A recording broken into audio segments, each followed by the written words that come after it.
In today's tutorial, I'm going to show you how to view your flight information on AOL Mail. So any emails you've had in regards to flight travel, there's a separate section in AOL Mail that actually organizes it for you.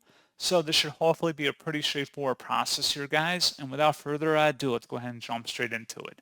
So all you have to do on the left panel where it says Views, select Show to expand the dropdown. And then there should be something that says Travel. Go ahead and select that.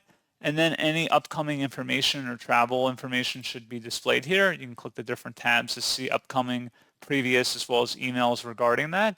And that's pretty much it. So as always, thank you guys for watching this brief tutorial. I do hope that was able to help you out, and I do look forward to catching you all in the next tutorial. Goodbye.